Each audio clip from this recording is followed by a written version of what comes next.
सियासत वो है जो यहूदी करता है।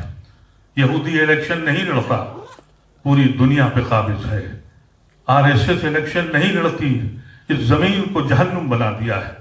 एक ऐसी कुव्वत बन जाइए कि ये मुल्क हमारे बगैर न चले, ताबेदारी नहीं हिस्सेदारी करके इस मुल्क में अपनी ज़िंदगी गुजारिए। बहुत बहुत शुक्रिया। इस तरह ज़ाफ़रानी ताकतें हर रोज़ मुल्क के सेकुलर ढांचे को कमज़ोर बना रही हैं। जिस तरह दिन रात मुसलमान और उनकी तारीख़ को विलन बनाकर पेश किया जा रहा है, उससे मुसलमानों की नाराज़गी बढ़ने लगी है। अदालतें भी इंसाफ के रास्ते पर डगमगा रही हैं। मुकम्मल हिंदू राष्ट्र का तस्वुर ज़ोर पकड़ता जा रहा है। हुकूमत और सरकारी इदारों की जानिबदारी ने मुसलमानों में इस एहसास को शदीद तर कर दिया है कि जिस मुल्क की आज़ादी के लिए उन्होंने कुर्बानियाँ दी थीं, आज उसी मुल्क के हुक्मरान उनको गद्दार वतन कह रहे हैं। इतवार 29 मई को ऐवान गालिब में मुख्तलिफ़ रियासतों से सैकड़ों मुस्लिम समाजी, मिली, सियासी कारकुनान और कायदीन जमा थे। इंडियन इंटेलेक्चुअल मुस्लिम मीट के रूह रवां साबिक़ राज्यसभा मेंबर मोहम्मद अदीब साहब अगरचे इस बात से मायूस थे कि गांधी के मुल्क में आज मुसलमानों को नमाज अदा करने से रोका जा रहा है, मगर खुश इस बात पर भी थे कि उनकी कॉल पर 21 रियासतों से लोग जलसे में शिरकत करने आए। कंदील की रिपोर्ट के मुताबिक वो इस बात से भी पुरउम्मीद हैं कि सेकुलर जहन के लोग हिंदू समाज में भी बहुत बड़ी तादाद में हैं। हज़रत मौलाना तौक़ीर रज़ा ख़ान ने कहा कि वक्त आ गया है कि गांधी जी के रास्ते पर चलते हुए मुसलमानों को सड़कों पर उतरना चाहिए और ज़रूरत पड़े तो जेल भरो तहरीक की भी कॉल देना चाहिए।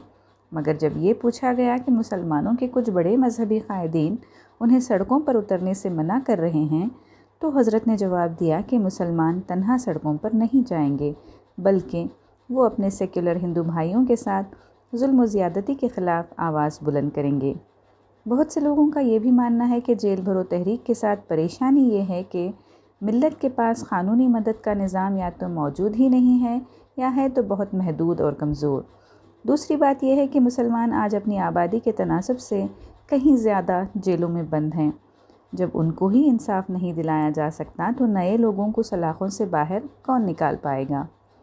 कांग्रेस के साबिक़ मरकज़ी वज़ीर और सुप्रीम कोर्ट के सीनियर वकील सलमान खुर्शीद ने कहा कि सच्चाई ये है कि फ़िरक़ा परस्त लोग अक़लियत में हैं और जो अवाम इसमें मुलव्विस है वो भी बेरोज़गारी की वजह से और दीगर खौफ की वजह से। साबिक़ मरकज़ी वज़ीर के रहमान ख़ान ने कहा कि मुस्लिम तंजीमों में नौजवानों और ख़वातीन की नुमाइंदगी को बढ़ाना चाहिए, जो कि मिली तंजीमों ने अभी तक नहीं किया है। प्रोग्राम के इख्तिताम से पहले ये तजवीज़ पेश की गई कि मोहम्मद अदीब साहब को इस फोरम का कन्वेनर बनाया जाए। अदीब साहब ने वादा किया कि 4 हफ़्तों के अंदर वो सब लोगों से राब्ता करेंगे। कंदील की रिपोर्ट के मुताबिक सच पूछिए तो मुस्लिम इत्तेहाद की राह में सबसे बड़ा चैलेंज ये है कि मुस्लिम तंजीमें बड़ी आसानी से सियासी पार्टियों के ज़ेर असर आ जाती हैं। ये भी बड़ा मसला है कि मुस्लिम कायदीन आपस में मिलते कम और लड़ते ज़्यादा हैं। हर मिली तंजीम ख़ुद को मुसलमानों की वाहिद तर्जुमान कहती है। मुस्लिम इत्तेहाद की सबसे बड़ी रुकावट ये है कि मिली तंजीमों के अंदर तनव्वुर नहीं पाया जाता। दलित और पसमानदा मुसलमान, जिनकी तादाद मिल्लत में अक्सरियत है, मिली इदारों की क़ियादत में अक्सर जगह नहीं बना पाते हैं। मौजूदा मुस्लिम लीडरशिप ये बात तस्लीम ही नहीं करती कि मज़हब एक हो जाने से मुसलमानों के दरमियान मौजूद तबक़ाती, ज़ात बरादरी और जिन्स पर मुबनी तासुब मिट नहीं जाता। इस फोरम में ख़वातीन की अदम मौजूदगी भी तशवीशनाक थी। उम्मीद की जाती है कि मुस्लिम इंटेलेक्चुअल मीट मुस्लिम इत्तेहाद को दरपेश चैलेंजेस को दूर करने के लिए काम करेगा।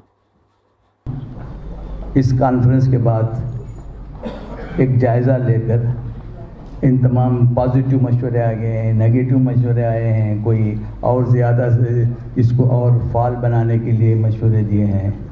अच्छा, और नौजवानों को इसमें जोड़ना चाहिए ज़्यादातर। मैं देख रहा हूँ कि नौजवानों की कमी लग रही है मुझे। नौजवानों को जब तक हम उसमें जोड़ते नहीं, हमारे ख़वातीन को हम जिससे नहीं जोड़ते, कोई भी तंजीम आगे बढ़ने, यही हमारी गलती है। मैं पहली जो गलत हुआ है हमारे इदारों में फैल में, हम नौजवानों को अलग रखे, हमारे ख़वातीन को अलग रखे।